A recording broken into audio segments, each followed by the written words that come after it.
नेताहरूको कानका जाली फुट्ने गरी घन्टी बजाएर सुशासनको व्यवस्था गर्न जरुरी छ। त्यसैले तपाईं र हामीहरू बेलैमा सचेत भएर देशलाई जोगाउनको लागि जागरुक हुन देख्दैछु हैन। जागरुक भएनौ भने सोच्नुस् हामी नेपाली भन्न लायक हुँदैनौ। नेपाली हुनको लागि नेपाल रहनु पर्यो नि। नेपाल देशलाई बेचेर खाइसके यी भ्रष्टाचारीहरूले। भ्रष्टाचारी जबसम्म यो देशमा निर्मूल गर्न सक्दैनौँ, भ्रष्टाचारीको जबसम्म अन्त्य गर्न सक्दैनौँ नि, तबसम्म यी नेपाली जनताले यति दुःख पाउँछन्, यति पीडामा बस्नुपर्छ, जहिले चुपचाप सहेर बस्नुपर्ने हुन्छ बन्धक भएर। त्यसैले नेपाली जनताहरू अब जागेन छौँ भने, अब पनि जागेन छौँ भने यो छैन भनेर सोच्नुहोस् के। छैन भनेर सोचौँ, किनकि नेपाली जनताहरूले अब 77 जिल्लामा 77 ठाउँबाट चाहिँ घन्टीको रन्कोले यी भ्रष्टाचारी नेताहरूको जाली फुटाउन जरुरी छ। अहिले राजनीतिक प्रतिशोधमा रवि लामिछानेलाई जब जेलमा लगेको छ नि, सोच्नुहोस् भ्रष्टाचारी नेताहरूले पनि सोच्दा हुन्छ। पृथ्वी गोलो छ, पृथ्वी गोलो छ, आलो पालो सबैको पालो आउँछ। रविजी जेलमा पस्दा त आज हरेक मान्छे, हरेक गल्ली गल्ली घर घरबाट रवि एक रवि भएर निस्केको छ बोल्नको लागि। सत्यमा यति ताकत हुन्छ के, सत्य कुरामा यति ताकत हुन्छ।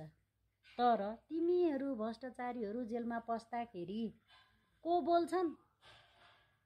सधैँ भ्रष्टाचार गरेका छौ, सधैँ जनतालाई दुःख दिएका छौ, को बोल्ने तिमीहरूको लागि? बोल्छन् त 2-4 दिनसम्म तिनै झोले, जो अहिले तिमीहरूका झोलाहरू बोकेर हिँडेका छन्। त्यो पनि पैसा नसकिन्जेल, तिमीहरूले दिएका पैसा नसकिन्जेल। जब तिमीहरूले दिएका पैसा सकिन्छन् नि, तिमीहरूकै पोल खोल्न रविजीका पक्षमा आउँछन्। यो कुरो 100% हो। यो कुरो एकदम ध्यान दिएर सुन भ्रष्टाचारी हो, तिमीहरूका दिन गए। अब रविजीलाई जति दुःख दिएका छौ नि, अहिले जनता, नेपाली जनता हर घर घरमा चिन्तित छन्। अब नेपाली जनताले जागरुक हुने भनेको 84 को भोटमा बहुमतले रविजीलाई जिताउने र यी भ्रष्टाचारीको अन्त्य गर्ने। यो भन्दा उता उपाय केही पनि छैन र बेलैमा नेपाली जनताहरू जाग्नुपर्छ, जागरुक हुनुपर्छ। 77 जिल्लाबाट चाहिँ एउटा रवि जन्माउनुपर्छ, एउटा रवि।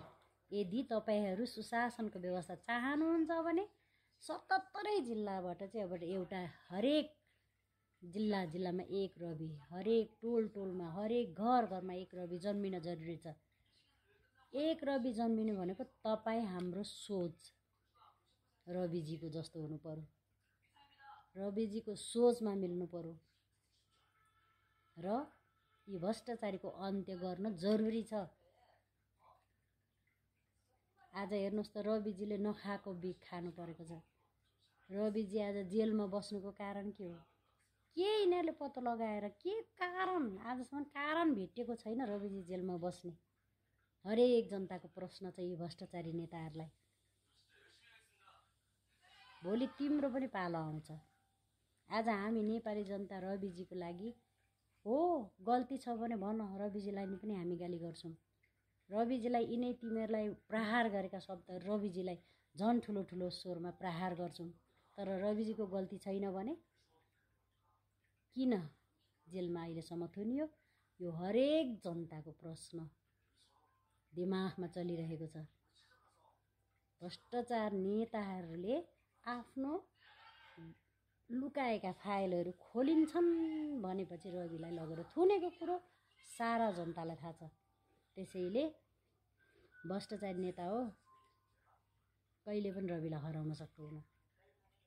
एउटा रवि लगेर थुन्यौ नि, 77 जिल्लाका रविलाई कसरी थुन्छौ? सक्छौ? विदेशबाट देशमा आएर भोट दिन तयारी छन् विदेशी दाजुभाइ दिदीबहिनीहरू रविजीको लागि यति गर्न तयारी छन् भने तिमीहरूको सोच अब सोचेर मात्रै केही हुँदैन। रविजीको पक्षमा लड्ने जनताहरू धेरै छौँ। जय घन्टी।